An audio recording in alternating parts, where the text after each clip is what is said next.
95% of the people என்னோட 30 வருஷம் அனுபவத்தில் நான் பார்த்திருக்கேன்.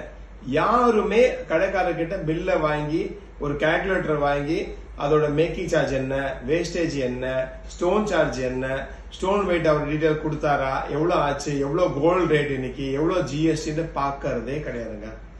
சோ இந்த ஒரு மெத்தடே நீங்க எல்லாருமே கரெக்டா ஃபாலோ பண்ணாலே 1000 கணக்குல இல்ல லட்சக்கணக்கில் உங்க பணத்தை நீங்க சேமிப்பு பண்ண முடியும். ஏன்னா நிறைய டெசிஷன் நமக்கு தெரியாம நம்ம எடுத்துடுறோம். அதாவது ஒரு நகை கடையில போறோம், ஒரு ஜஸ்ட் கேஷுவலா போய் பாக்குறோம், டக்குன்னு செலக்ட் பண்றோம், அவர் கேட்கிற பில்ல ஏதோ ஒரு அமௌண்ட்டை குறைச்சிட்டு நம்ம அவர் கொடுக்குற கிஃப்டையும் அவர் கொடுக்குற ஒரு ஹாஸ்பிட்டாலிட்டியும் காஃபியோ டீயோ கூல்ட்ரிங்க்ஸ் சாப்பிட்டுட்டு அவங்க கொடுக்குற ஸ்மைல பார்த்து நம்ம வீட்டுக்கு வந்துடுறோம்.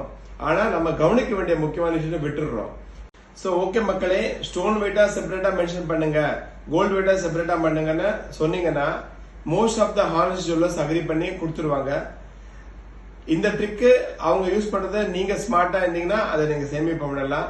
ஸோ என்னோட கமெண்ட் பாக்ஸ்ல எல்லாமே நெக்ஸ்ட் டைம் இந்த ட்ரிக்கை கேட்டுட்டு எத்தனை பேர் பணத்தை சேமிப்பு பண்ணீங்க, எத்தனை பேர் கொஸ்டின்ஸ் கேட்டீங்கன்னா என்னோட கமெண்ட் பாக்ஸ்ல சொல்லுங்க.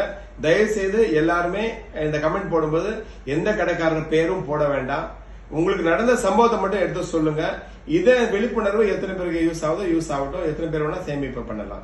என்னோட சேனல் வாய்ஸ் ஆஃப் கோல்ட் 1990 எல்லாருமே லைக் பண்ணுங்க, ஷேர் பண்ணுங்க, சப்ஸ்கிரைப் பண்ணுங்க. இந்த மாதிரி ஸ்பெஷல் டிப்ஸ் உங்களுக்காக கொண்டு வந்துட்டே இருக்கேன்.